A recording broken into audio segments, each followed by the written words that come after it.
This is Jim Fetzer, your host on The Real Deal. In Dallas, Texas, 3 shots were fired at President Kennedy's motorcade. It looks like one of those scenes of an old building being purposely dynamited and blown. When we are successful, I'm just a patsy, and we will be. We're ready to come to the microphone, so we'll listen up. A new world order. So my name's Robbie Parker. It might have appeared that way, but from my close-up inspection, there's no evidence of a plane having crashed anywhere near the Pentagon.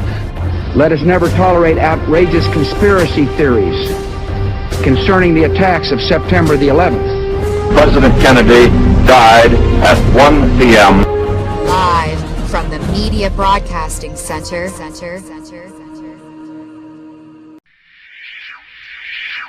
Welcome to the new JFK Show, number 113. Now tonight we're going to continue on with one of our most successful shows. It was with Rachel Oswald in a very touching video. And then, so tonight we're going to carry over with June Oswald, and she has a 10-minute clip. We're going to play that, and then we may or may not stop in the middle. If y'all want to stop, just let me know. And then after that, we've got a growing phenomenon called the JFK hoax, and it's going to be dealt with tonight. And I want to try to look at it as seriously as we can. I don't want to just laugh the guy out.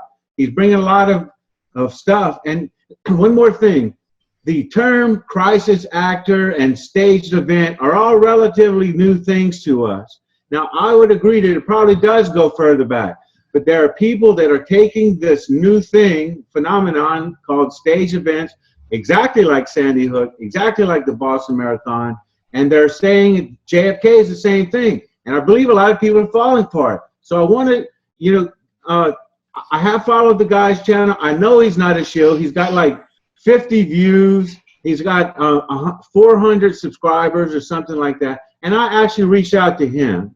So he made a video responding to us. Okay, so that's what we have in mind. He's a shill. He's a shill. Well, he's a shill with very. Now, come on, let's just see if maybe he's just wrong. Okay, let's give the benefit of the doubt that he may just be wrong. Okay, you ready? Let it roll, Gary. All right, here we go. Here's June Oswald with Brian Gumbel. Until now, you've not spoken out. How come? Well, for 25 years, it was a subject that we didn't talk about that much around the house. Mom really tried to keep us sheltered, and until recently, there hasn't been a reason that I've needed to come forward. But really, now I'm really concerned about books and articles that are coming out saying the case is closed and the case is not closed. There's still a lot of information that's out there that we'd like to get for me and my family. I assume you're alluding to the Posner book yesterday that we had on this program and talked about. It's a book called Case Closed that claims to be the definitive work and says that your dad killed JFK. You don't think so? Right. Well, I don't think there can be a definitive work on the assassination, whether it's pro-Warren Commission or anti-Warren Commission, without all the information released. There's still information in files, there's still information in private files, such as Life, that we need to have all the pieces to the puzzle before any definitive work can be completed. I'm very excited about anybody that does research, Mr. Posner or other researchers, anybody that's doing research to try to find out the truth. I just want to know what really happened in November 1963. We're going to get to that in a little bit. First of all, tell me what it's been like. How much of a burden has the name been over the years? Well, I don't like to be morose. I don't think it's been a burden. I mean, growing up, it was something that was always there. I was June Oswald. When we would go to the stores, there would always be the pokes and, oh, that's Maureen Oswald. Or when we went to the prom, the National Enquirer pulled up into the driveway. My mother thought it was the kids' parents taking pictures, and it was the National Enquirer. We were always surrounded by press. People were always coming around November, calling all the time. It was just part of my life growing up. What'd your mom tell you about your dad as you were growing up? Obviously, you were very young when he was killed. What'd your mom tell you? Well, we didn't talk about it, as I said, much when I was growing up. We talked about her time with Lee in Russia, is very happy. And later on, I found out that he wasn't such a great husband. He wasn't the model husband. Mom didn't really provide well for the family and the children.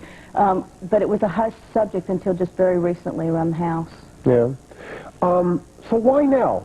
Why have you come out now and said, okay, you know what, I've kept my identity quiet for long enough now? Because we want to know. We want to know what happened in November 1963, and I don't want the case to be closed. I want all the records released. JFK, Oliver Stone, a lot of people have done a lot of work trying to make sure that the public, everyone in the United States, has all the information available, and I want to make sure that that happens. And if I can be a conduit to making sure that happens because I have the name Oswald, then I want to do that.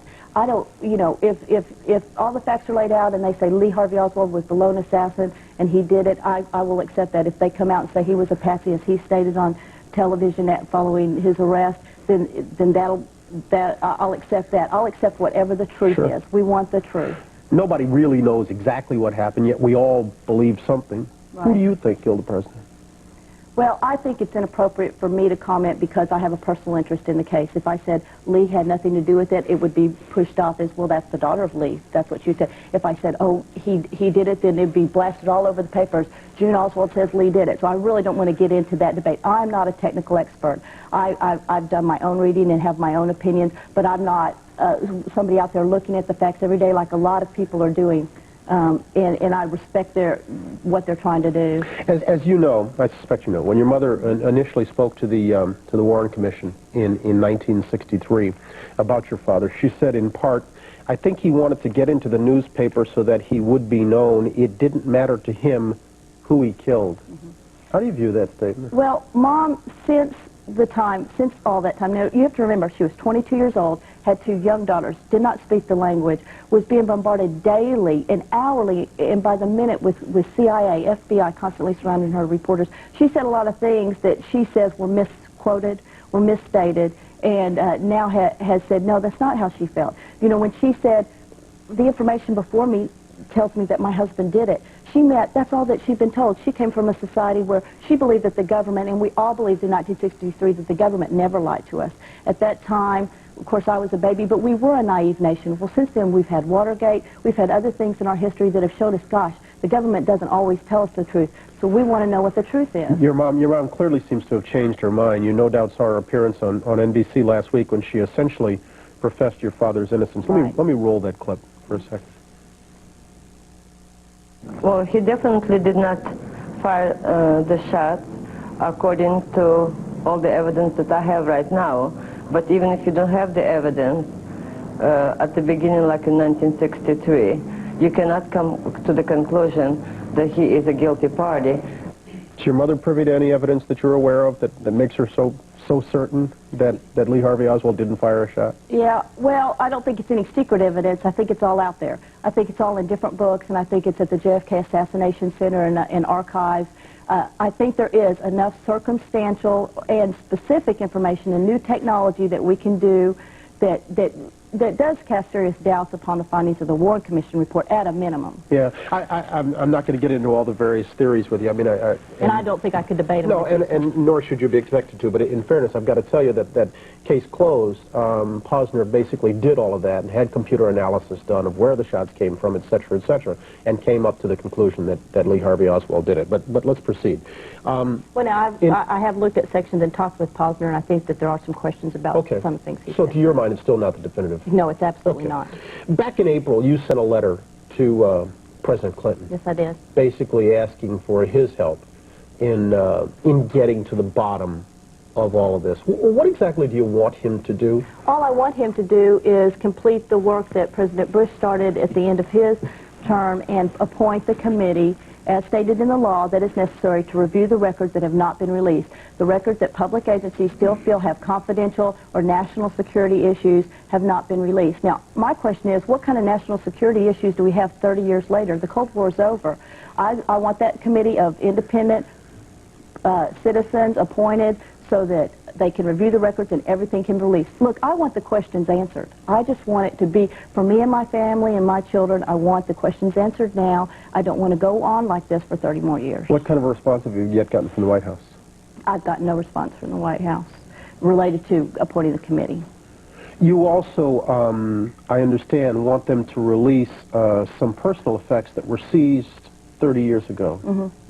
And they have responded to that. At the time, a year or two after the assassination, they passed a law in Congress that actually deeded over all our personal belongings to the government. The government now owns my birth certificate, family photos. I have nothing of Lee's. I couldn't even get a passport because I didn't have my original documentation, my original birth certificate. The original passport Lee came over. You know, I went to the passport office and said, y'all have it. It's in the National Archives, but that wasn't good enough. So you know, I think that we have a right to some of the personal effects that have nothing to do with the Warren Commission or the assassination research. And what are the people in archives telling you about getting that back? They just basically quoted the law and have said no. I mean, I'm looking at we have the documents from the police department, City of Dallas, dated November 26, 63, at the various things that they picked up. I mean, a lot of this is I shouldn't say meaningless, but it seems rather trivial stuff. Map of Russia, map of the world, notebook in English, a no admittance sign, etc., etc. That's not the kind of stuff you're interested in. Well, I have no personal effects of Lee. I have nothing from my childhood. There are some things from Russia that we would like, you know. I think that we have the right to get our personal effects, clothing, things like that. You know, anything that really may have the gun. I'm not asking for the gun. We would like the opportunity to maybe negotiate with the government for a few of those personal family items to pass on. And that's it. There's really nothing clandestine about it. It's just, you know, if somebody came in to your home and confiscated all your belongings and said now they belong to the government, you'd have a problem with that too. Sure. We know very little about you. We are obviously honoring your request that we reveal nothing of your personal life. You traveled here under an alias. We asked our security people to assist you. How difficult, now that you've been on national television, is it going to be? Yeah, really, that I guess my concern is more for my children, and there are a few people out there that we've been in contact with as I was growing up that are obsessed with the assassination, obsessed with my family, obsessed with anything related to Oswald, and as much as possible I'd like to stay away from that. Obviously, a lot of neighbors and co-workers are suddenly going to know who I am, and that's okay. I'm prepared to accept that responsibility as long as there's a benefit to it, and the benefit being releasing all the records. But I realize that there's going to suddenly, I'm not going to have all my privacy that I had at the time. Is it realistic, June, to think that the question of who shot JFK will ever be resolved, or could ever clear your father of either outright guilt or some complicity? Is that realistic?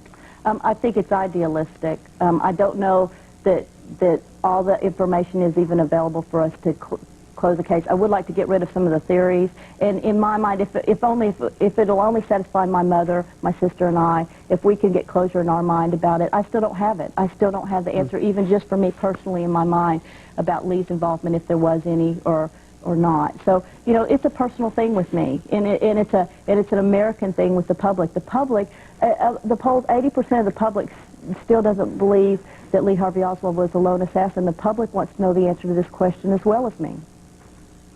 June Oswald, thank you very much. All right, what you think there, fellas? Well, she, as a person, made a very favorable impression upon me. I liked her look. I liked her manner. She seemed 100% sincere. I had difficulty making out all the words. Maybe Dawn has more to say about her specific comments. I mean, it was clear, as from the documents, that she just wants to have her uncertainty eliminated. She's not out to vindicate Lee, but we have a tremendous amount of evidence that does precisely that. So it's too bad she doesn't know more about all the research that's been done that showed that he wasn't even one of the shooters, much less the lone gunman. Yeah, this was probably, well, whenever did the case close with Gerald Posner, she seems to be responding to that and being upset about Gerald Posner's book and saying it's not closed. What year was this interview? This had to be almost like her other sister, like 25 years, something like that. I think it's maybe circa 93. Yeah, something like that. So I was amazed. Yeah, on the 30th observance or in relation to it. Yep. Yeah. And if you notice, she said about there's new scientific technologies that can help exonerate my father. Say, well, there's Larry right there, and we'll use the overlay right there. So, Ron? My comments were, I watched the video before the show, so I heard a nice, clear version of it. And, okay, so she was talking about how she can't get a passport now because the government confiscated her original birth certificate. So when she goes to get into a passport, they shot her down saying, you don't have the original birth certificate. And she's like, well, y'all have got my birth certificate. It's in the archives. Yeah. That's pretty disgusting by the government. That's just disgraceful. Yeah, and boy, does Bryant Gumbel come off as a shill. Wow. He's really, I mean, if I had any respect for the man, it's all gone now. He's, Posner, he did this computer analysis, and it's pretty conclusive.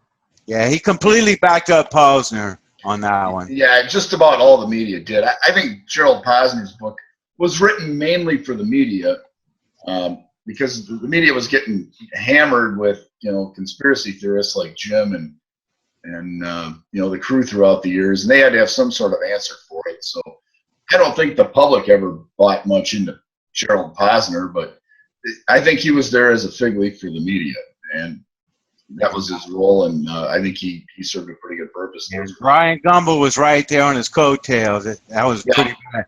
Now, Dr. Fetzer,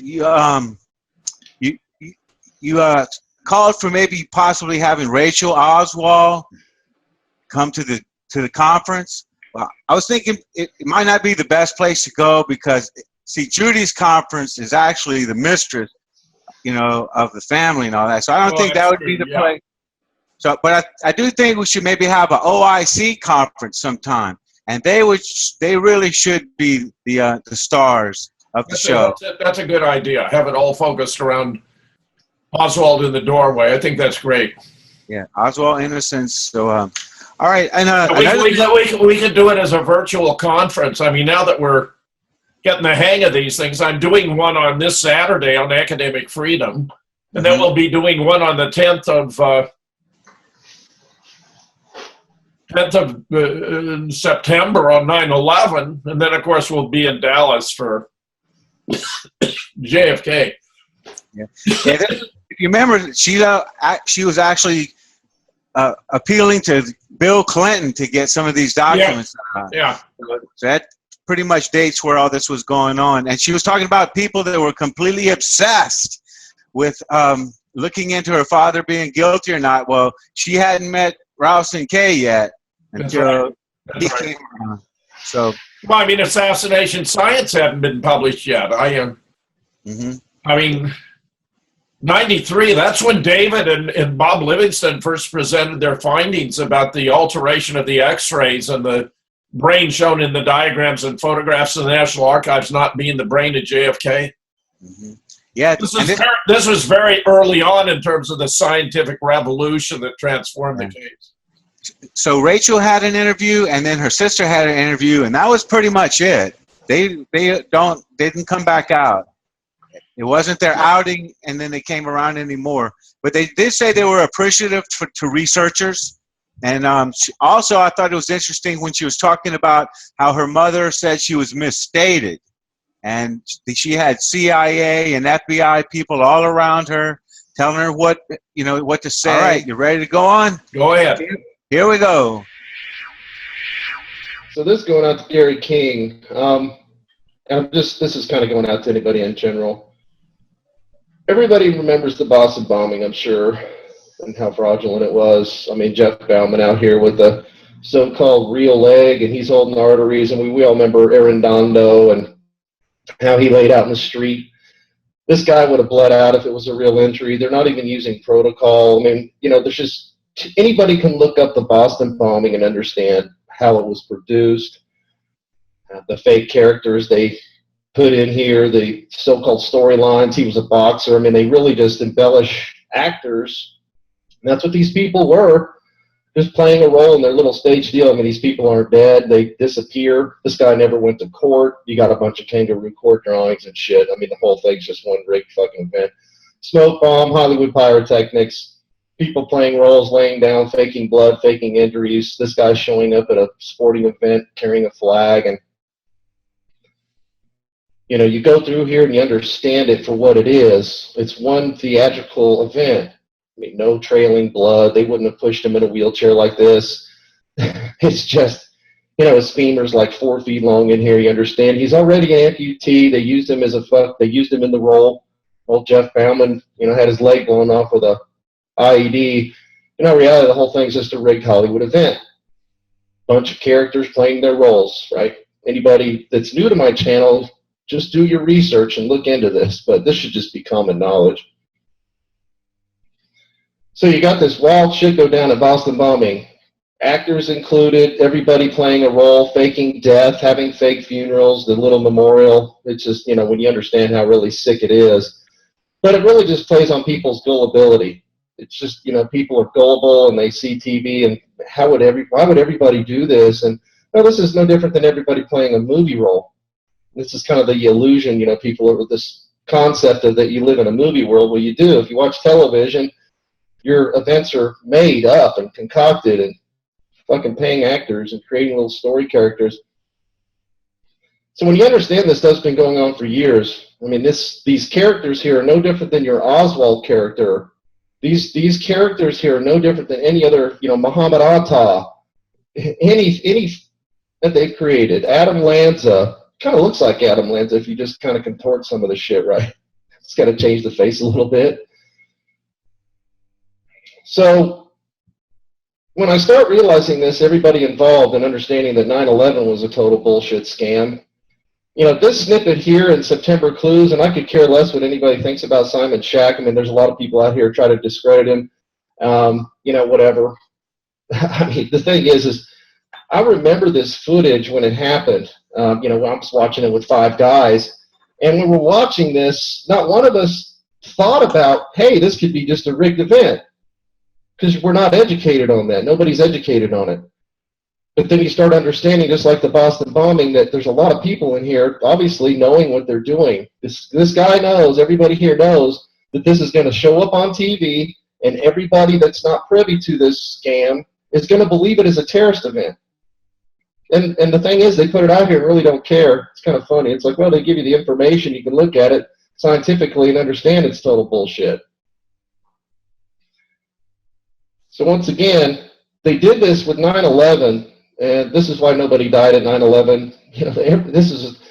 There's no planes at 9/11. Obviously, there's nobody in planes dying. So every name down there you see around that fake memorial only edifies their lie. When you start understanding that cesspool they created down there with all those names, it's no different than creating a memorial for the Boston bombing and all these fake people that died. They just tell you people die, and you believe it. But man, I saw people jumping out, and I saw people in the windows, and well, I saw a plane on television hit the buildings too. Yeah, tossing dummies. And the thing is, you understand no planes penetrating into the buildings at 9/11. Well, the interior's not getting damaged. That means the elevators are in total operation. That means people can move in and out of it. You're just getting the exterior rooms in their Hollywood pre-planned demolition, and now you've got people literally just standing in, what you think jet fuel's going into there. That's the whole illusion. They toss dummies out for the long-distance shots, and now they clear the building. It takes about, well, how long did they stand? An hour? Those buildings would have continued to stand with those fake explosions, but they brought it down to controlled demolition, and now you got everybody thinking terrorism. Obviously, people down there at 9/11 they can't clear all of Manhattan out, and now there's people down there that didn't see planes, but none of them are going to get on television. Your media is really controlled. I mean, I doubt some of my video presentations get out. I mean, really, I know it sounds wild, but so it's going to have to take some kind of person-to-person type information. At least have my information here where I can direct people in person to go to my channel. Advertise it on my vehicle, just write something, go to this channel and get educated. So let me play this here. I'm going to take the audio off. This is a snippet of a helicopter shot, supposedly live, taking images of the plane flying in, the second plane. And this is just, when you see this snippet, there are no planes. I mean, watching the physics of the plane supposedly disappearing, right? But there's no planes. They're not holograms. They're just inserted, edited in bullshit. See, there's...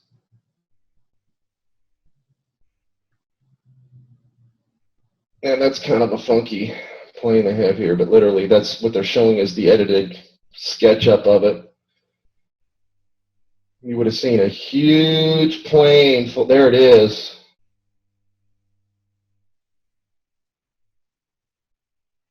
And this video is just brilliant. I mean, they pull out everything, the angles, just a few cameras that were positioned to take this bullshit, you know, to edit it in.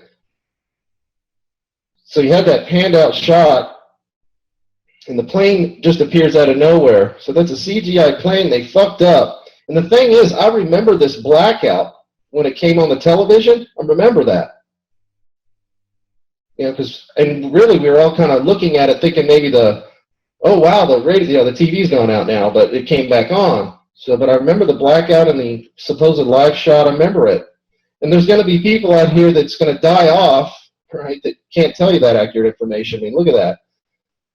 And they literally flew planes around probably, you know, a week prior, 2 weeks prior, kind of put it in people's brains that a plane was flying. You kind of, you know, psychologically, you know, hey, yeah, there was a plane, but you just have a plane kind of flying at low altitude, and then it flies overhead a couple times, you know, 1 month prior even, and now you've got, you know, your film fucking edited shots because now you have the elevations and everything. Quite frankly, just the whole thing could just be snipped and sliced and diced in here, and that's what it is. So there's no plane entering in here. Once again, you have a panned out shot, and there's no plane. You have a plane flying in here at a constant speed that they're showing you. Where's the fucking plane? So you'd have a plane in here, right? That means that the media edited out the plane. Why would they do that, right? If you're going to do a shot, you're going to have they fucked up. This is the thing. They fucked up. It's a B-rated movie. You're terrorists, everybody complicit with it, all your so-called anchor people that work in New York, all of them just participate in the lie. Mary Giuliani, all of them. Any politician down there, anybody that has any kind of notoriety down there in New York. Man, somebody just needs to take a big dump in that fucking memorial down there.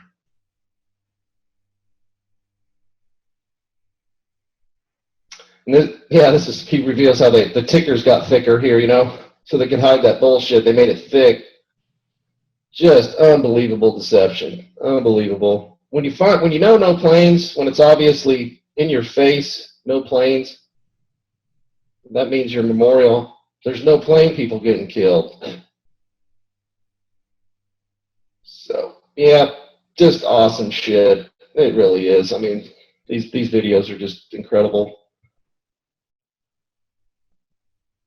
Supposed live shots, no plane, and then it just appears out of nowhere, obviously CGI'd, and, well, your whole thing's concocted.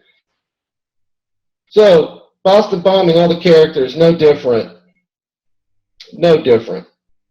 This guy's an Oswald character, and I want to start talking about JFK assassination here.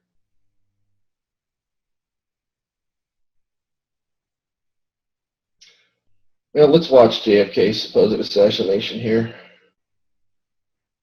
Take the audio, audio off, and we'll watch this. And this came out years after it happened, supposedly. So, you know, it's basically, they put it in your face what they rigged. And this is like watching 9/11. It's like watching some kind of production put in front of you. It's not a real event. They literally fake death and claim people are dying, and they put a story out that JFK...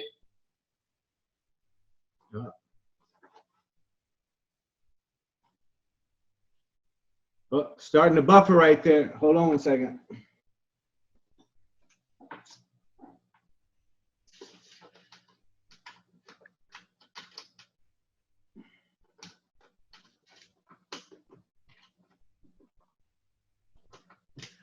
All right, starting to buffer right there. I'll have to We do it, but does anybody want to comment from there? What he was talking about, 9/11? Well, I'm just stunned by the superficiality of it all. I mean, really. And of course, his crude language. I mean, the guy's just not, in my opinion, very professional. I don't think he has very much background. I believe the brothers, the Saranov brothers, actually were genuine. I've had contact with their aunt, for example. I have a colleague, a retired professor of law, who has had extensive interchange with her. And he's just being too sweeping and too general and not actually proving his points. He's making things that, for an incredibly superficial level, sound plausible. And of course, I have demonstrated with my colleagues that the Boston bombing was completely contrived, but that doesn't mean that the brothers weren't real. And for him to say, this is just like Oswald, that's just ridiculous. He's trading on a faulty analogy. He doesn't know what he's talking about. His knowledge of JFK is going to be incredibly thin. I'm already convinced of that. If he finds oddities in the film, that's because the film was re-edited, completely revised. He doesn't seem to understand that either yet. Well, so, I mean, count me unimpressed. All right, so here he comes with the JFK assassination hoax. Now, I want to reiterate one more time is that I've been putting up videos where show number 113, and we get countless comments about this. So that's why we're doing it.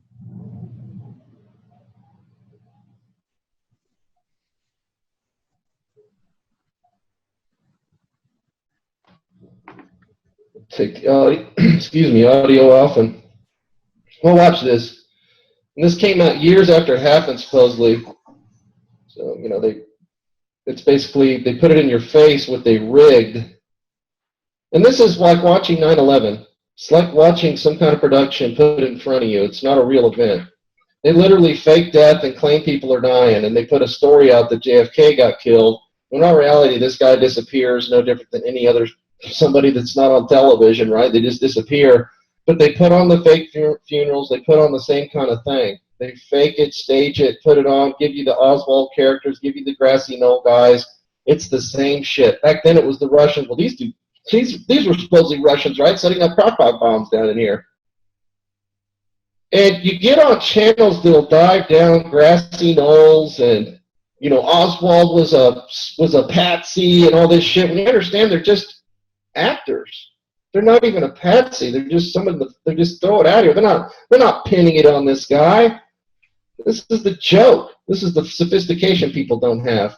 Think they're fucking spies or something. No, just a little fucking movie they made for you. So, well, let's go back here. Watch this little. I was in a surgery tech program for 7 months, and I got 75 surgeries underneath my belt. And you have to use these things called rainy clips up here when you make any kind of incision in the scalp. And even if you have any kind of like a coagulant to keep the blood from going, it bleeds crazy. You have to put these special clips down around the periphery to stop all the capillaries. So any wound here, the slightest nick, any kind of little cut, is going to bleed profusely. It's undeniable. It'll continue to bleed. And this wound here would literally cascade crazy amounts of blood down on him. He would literally just be one big bathe. Her glove would be saturated. She would have blood all over her. But really all you get is a quick kind of release of pressure, which is interesting because when you start looking at this thing, it's a radial release of pressure. We're told once again that a bullet's flying in from a grassy knoll guy or an Oswald guy, and it's really no different than running down the bullshit scenario here with these characters, right? Hey man, he went and bought his crock-pot bomb at Walmart. No, he bought the pressure cooker at Sam's Club. No, he brought this is what the news does. This is what how they keep busy and just feed you a bunch of bullshit. So we'll go back here. Understand you understand how many people in this scenario here pushing old fake Bauman down, with his fake injury. Right? This person's an actor. She's involved. He's involved. He's involved. He knows he's not pulling somebody around with a fucking real leg injury. So they're all just running around in front of the camera, and now the camera and the editors and the producers put it together as a so-called real event. Now you've got supposed FBI tracking people, and the whole thing's a fraud. The whole thing's a fucking made-up movie for people. So anyway, back to the fraud here. This happened back when JFK, and once again, the whole massive fraud was, he's on the stage going, we need to go to the moon, and blah, blah, blah, blah. Well, you find out the moon landings are fraud. you find out the rockets can't work in space. So Kennedy is assassinated either to motivate the NASA program, right? We got to do it, man. Kennedy got killed. They just throw out any fucking scenario out here. I mean, he could have had a crock-pot bomb in here, how they create the story. But instead of the crock-pot bomb, they've got Jackie Onassis literally setting this device off. I've done multiple videos on this, but I think Gary King's new to me, and I think I've found a video of yours on JFK, and I'm not even going to watch it because everybody goes down the grassy knolls or it's an inside job. And, well, when you think of inside job, you got to think about camera people setting up, and you got to think about actors and props and rigged blood. And this is what it is. They have no power over people. It's an illusion. They make you think it with movies and all kinds of shit. Just a bunch of people playing you. So play this a little more. Watch the bullshit. He'd have had blood all over. Her glove would have been saturated, everything. There's videos out here that claim that this is a dummy, but you don't have to be a dummy to do this. And what it means is that, well, JFK is literally playing a role. Literally playing a role. This device going off on his head, this little prosthetic fake headpiece, does not hurt him. Once again, he's not dying. It's the whole illusion of him dying. This police guy back here is no different than him and him conspiring. Police guys they're going and filming a scene. Everybody's getting paid. They're not going to say anything if you're part of the scam. No different than maybe signing a waiver someplace. You can't say anything because you have a social security number and, well, we'll ruin you because we have the money. So people just play along. JFK is supposedly getting hit in the neck, and there's no blood whatsoever. Once again, if you're going in and editing out blood, I've heard this thing, well, man's a Bruder pill, blah, blah, blah. No, this is no different than looking at this shit being filmed, or the 9/11 buildings falling down getting filmed, right? And inserting planes and, everything in this bullshit broadcast. And creating Muhammad Atta. Well, you got Muhammad Attas that are supposedly putting crock-pot bombs. You got supposed Oswald characters shooting them and, grassy knoll people. In all reality, there's no gunman here. Everybody here is on a stage set, no different than down here at Boston bombing. And now they're creating the fake death of JFK. Undeniable. Faked fucking death. JFK did not get shot. There's no bullets flying around whatsoever. And, well, there's no planes flying around whatsoever because it's a fucking made-up movie. You don't think they did this with JFK? Of course they did. Because it creates national sentiment. It puts a story in your brain. Whole fucking world bamboozled. Well, not the whole world, because obviously you have actors and people playing roles and, going along for the ride. Going along with the fraud. Now people can get out, write books about it. People, well, heck, they got a movie coming out. Mark Wahlberg's coming out with a Boston bombing movie, and that's what they do. Hollywood creates movies on fake events, and they put it out there, right? You watch the movie now, and hey, it happened. It's real. Mark's playing a role in it. Now who would want to see that fucking bullshit? All right, so you can pretty much see where he's going. He actually had a demonstration. I think it's embarrassing. He knows nothing about JFK. He knows nothing about the history of the film. He doesn't realize it's been revised to conceal the true causes of death. He has no idea how many witnesses there were there who saw it happen before their very eyes. He makes all these casual asides about how easy it would be to fake it. This is ridiculous. Absolutely ridiculous. I don't want to say the guy's a moron. I'm saying he's ignorant massively about JFK. He has no knowledge at all. This is one of the cases where you have someone with a very superficial education thinking they're super smart. My God, this was 1963. I know it's ridiculous. They did fake the moon landings, that's true. But the JFK death, I'm sorry to say, was all too real. I mean, my God, we can tell you where everybody was located in Dealey Plaza. They were watching one man. It was a much simpler event to follow. Nothing as chaotic as Boston. Most of what he says about Boston is accurate, but it's still not based upon thorough knowledge. For example, he doesn't understand the difference between the brothers, who were the patsies, and everyone else who was involved, from the police to the first responders, such as there were. But I don't know, Don. Give us your thoughts. I'm repulsed by this. Yeah. Okay. So first of all, anyone that cites Simon Shack as an authority on 9/11, Yeah, you got that, huh? totally clueless. Yeah, you either don't know what you're talking about at all, or you're a complete shill. You take your pick. You know, Simon Shack is the biggest fraud, and I mean, and well, maybe not the biggest fraud in 9/11. I mean, there's some bigger There's some fraud. heavy candidates for that role.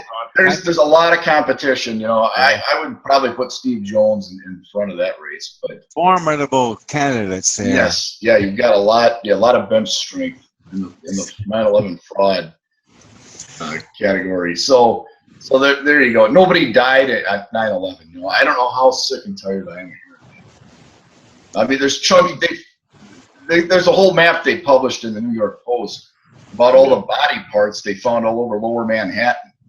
I mean, it wasn't actors; it was everyday people finding these chunks of body. If there was a script for JFK, it would have been very straightforward. There would have been one story. There would not have been inconsistent evidence. You wouldn't have the Parkland physicians with a fist-sized hole. You wouldn't have the Bethesda with a whole huge thing in the back of his head. You wouldn't have the HSCA reducing it to a small entry wound at the top of the head. I mean, this guy just literally has no idea what he's talking about. I find it insulting that he's doing this. It really, to put it in his language, pisses me off. Well, he is correct when he's saying the JFK assassination was a staged event. However, as Don said, there was a public execution. I mean, there was a story. But yeah, I mean, okay, this guy has never watched a Bobby Hargis interview. You know, Saturday I watched this thing first, and then I went and watched about 3 or 4 Bobby Hargis interviews after that. Yeah, I don't think he was mistaken. Guy doesn't even know the name of the officer here writing, which is, of course, Bobby Hargis. He doesn't even know that. No. The idea that Jackie or any of these people would have been paid for roles like this is beyond absurd. Beyond absurd. This is insulting drivel. He said there was no bullets. Okay, well, how about the hole in the windshield? I mean, we've had that confirmed. Jim, you interviewed the guy who. Come on, they were cleaning blood and brains out of the back of the limo at Parkland. Right, of course, at Parkland already. You've got the Harper. Gary, this is just embarrassingly bad. Okay, and this guy ought to get his head screwed on right now. When they faked the video, when they redid it, I think he makes a point or two that are valuable about how the wound should have looked if it was had been real. But they had to redo the whole thing to conceal what happened. And we know they took out too many frames. We know that the explosion is painted in basically. So he just doesn't know enough to get it right. He's looking at something. He sees there are fake elements of a film. Which are present because it was redone in order to deceive the public. They didn't do it terribly well, but from that he's making the giant leap that the whole thing was fake. They simply had to redo the film because that otherwise would have given the whole game away. They had to take out the limo stop. They had to take out the 5 Secret Service agents unloading. They had to take out Hargis getting off his bike, running between the limos. They had to take out Douglas Jackson motoring up the grassy knoll. I mean, this is just ridiculous beyond words. All right, well, go ahead, Don. Yeah, I don't think he's ever heard of the Harper fragment. Right. A chunk of JFK's skull. Okay, well, if JFK was playing a role, then how does an actor get his skull blown across the street? And then go off and live happily ever after. Yeah, what about all this talk about 9/11, Don? Give us a. Okay, well, yeah, and then so nobody died at 9/11. That's a complete fraud. Okay, if he's going to go down that Vic Sim report thing, I started looking at that Vic Sim crap a couple years ago, and I started looking up some of the names and. The people on the planes, there were no planes. You know, we agree there, but. Actual people in New York were killed that day, and I've seen there's plenty of evidence of funerals and memorials, and we've got evidence of body parts. We've got the coroner's office stating that 1,100 people were completely vaporized. You've got the testimony of Father Frank Morales. He was down there at Ground Zero, and he was talking to the people, and he was walking around, and and I've got the audio clips up on my blog, and the earth was damp. It was damp and moist with the bodies of the dead. I think he ought to change his initials from BH to BS. All right. Before we go, I'd like to read a couple of typical comments. This has nothing to do with him, and I'm going to read one of them and then we can comment. All right. I know what I'm about to say is going to elicit some surprise. I do not believe that JFK was assassinated at all that day. This was a total hoax. At the very least, the film that we were shown, Zapruder and others, were not authentic and did not display the true assassination and or the true autopsy footage. However, I do not believe that the case, I say hoax, checks out this. I didn't really understand. Gary. He's right that the film isn't the original footage taken at the time. We know that. The autopsy x-rays were altered. The body was changed. We know that too, but he's drawing the wrong inference. They were covering up the real crime, the real death of the President of the United States. That was very elaborate. They have spent more time on the cover-up than they did even planning the assassination, or let us say, at least as much. Because killing Jack wasn't the problem. They could have killed Jack anytime, any place. The problem was killing him and getting away with it, nobody suffering any punishment, and it not being exposed as the elaborate conspiracy that actually underlay his being removed and Lyndon Johnson being imposed in his place. Well, and real students of the JFK assassination know there is a real film out there of the assassination, and people like Rich Della Rosa have seen it. Yeah. And we know we've heard Rich on the show here before. The late Rich Della Rosa.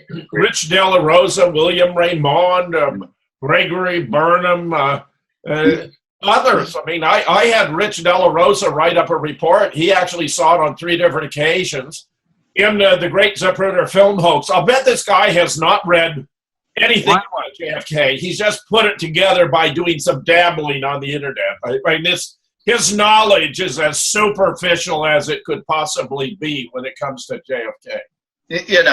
Nobody here on this show is going to say the Zapruder film is an authentic camera original film. I mean, we wholeheartedly disagree with that notion. That doesn't mean that JFK lived that day just because they edited the film. I mean, you've got all these witnesses. He doesn't take any of that into account. Jackie climbs up on the trunk for a big chunk of his skull and brains. She keeps it in her hands all the way to Parkland. After they pried Jack's moribund body out of her arms, she composes herself, walks into trauma room 1, turns to Pepper Jenkins, anesthesiologist, extends her hand and says, "Will this help?" And people saw her running around with that chunk of skull too, and they saw her on Air Force One when that polecat Lyndon Johnson was getting sworn in on Air Force One. She was standing there with blood and guts all over her. Right. She refused to change her clothing. So let them see what they have done. So I guess Jim and Don, you think I should leave the part out when he says that Jackie presses a button and causes the blood to pop out? Yeah, and then there's he's grasping after straws. He doesn't know the case. He doesn't understand the history. This has been the most thoroughly investigated murder in history, and he doesn't know any of it. It's embarrassing. It's just bloody embarrassing. Okay, now I was going to say, real quick on that front. Really, if you're going to make any sort of contribution to JFK in 2016, you need to have done almost 20 years of homework at this point. There's so much stuff out there. Yeah. But if you're going to refute somebody, you better do some homework. Or if you're going to take a position, you better know what you're talking about. And this guy, he's watched some film. He's probably put in maybe an hour, 2 hours on the case. That's just not going to cut it. So listen to this absurdity. JFK was actually at the Kennedy compound in Palm Beach, Florida, where he lived until he died in 2003 of a heart attack.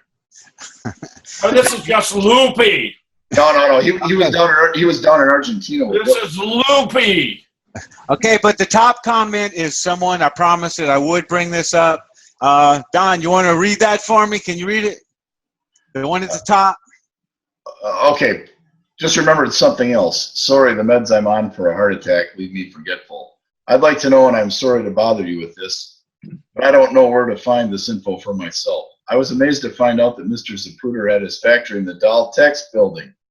This is too coincidental, I feel. I know that one shooting team was supposed to be allegedly in a closet belonging to a false company owned by the CIA. Why a closet and why not Mr. Zapruder's factory? Although I do not realize that the factory had no windows overlooking Dealey Plaza, then negates my inquiry. Thanks. But look how dumb it would be. I mean, Zapruder appears to have been involved, going there to take the film. So you could have a shooting from Zapruder's company, Jennifer Jr.'s, as though no one would put two and two together. It was from the broom closet of a uranium mining company owned by the CIA. It was the right location. It gave the right trajectory, the right visual field. I mean, this guy just hasn't thought it through. I mean, but I know that's a query coming from someone else, and it's he who has the initials BH. So I shouldn't be faulting him as severely as whoever, put this thing together, because it's he who deserves the designation BS. The UMC, the uranium mining company, they were sending nuclear material to Israel for their illicit nuclear weapons program. Oh, that's very damn interesting, Don. That is very damned interesting. Absolutely. Got to get that uranium. If you want a nuclear weapon, you got to have uranium, huh, Don? That is correct, especially in 1963. Mm-hmm. Okay. As we close out here, fellas, we all know that Lyndon B. Johnson was ducking, but I'm not sure if anyone was actually aware that he was ducking on Houston Street, and this appears to be right here. If you can see my cursor is Lady Bird, and LBJ is already slithering on down. So we might need different angles on that one, Gary, but yeah, one to get Lyndon was concerned that he himself might be shot, so he was doing what he could to minimize his presence as a target. Okay, now I want Don to talk about this one. LBJ devil horns. Yeah. Talk to me, Don. Well, I don't know. I don't know if that's any kind of a secret sign or not. I'm not into all the occult stuff like some people. All right. He might have just been pushing up his glasses. Who knows? I'd have to study more on that. Who knows? What about Office Memorandum number 223, which just turned everything around at the end? As soon as JFK was dead, the Vietnam would just turn completely around. So that was part of. Yeah, okay, so if JFK was playing a role, then how come all these policies suddenly changed? Yeah. From Vietnam, we went from all the troops home by the end of '65 to a massive deployment. And then in the Middle East, the inspections of Dimona stopped. Israel cranked up their nuclear weapons program. And those nuclear bombs and, that program came back to bite us in the ass on 9/11. Not to mention the Fed. That was the end of Kennedy's silver certificates. Gary, thank you for these edifying presentations. You got something else to add? Yeah, we got two more things. This is for Larry. We're going to talk about the Hands Off Cuba, and he was going to talk about Carlos Brinier's book called Red Friday, about his knowing Lee Harvey Oswald. So why don't we let Larry pick that up? Yeah. Next time. All right, fellas. Now look, I realized it was a little out there show, but I'm the one that deals with the comments every day, and these comments come up all the time. And there were multiple lead slugs all over the place. 8, 9, or 10 shots were fired. We can account for all of them. He had to go look at my piece. 68 shooters named, 3 with ties to the CIA, Oswald not among them, for example, to get an idea of what was going on in Dealey Plaza on 22 November 1963. Hey, researchers were finding shells up on the roof of the Dallas County Records building in the 1970s. Yeah, well, I've got an idea. we've got 113 new JFK shows, and there'll be a number 114 next week. So Don, I want to appreciate it for being on the show. Dr. Fesser, I really appreciate your endurance through the BS factory, and we're praying for Larry Rivera. He is in Puerto Rico amongst the hurricane, and his internet's down, his phone is down, so we're praying for him, and we're really looking forward to Chance coming back and jumping in the engineer's chair as soon as possible. Fellas, I really appreciate it very much, and we'll see you next week. This has been JFK Show number 113. Moonrock Books. We're a group of scholars, experts, and authors who feel the world really needs saving, and that resisting the American empire is the right thing to do. People are starved for truth. They are given lies. They subsist on lies, but it's not really living. People are not watching TV news. They're ceasing to read newspapers too, because they know by now they will not find it there. The biggest battle being fought anywhere is with information. If the people can receive the truth, they will do the right thing. We are publishing the truth about Sandy Hook, about the Boston bombing, about the moon landings, about the Holocaust, and much, much more. The truth. It falls upon us to fight the empire and save the world. Join us, Moonrock Books.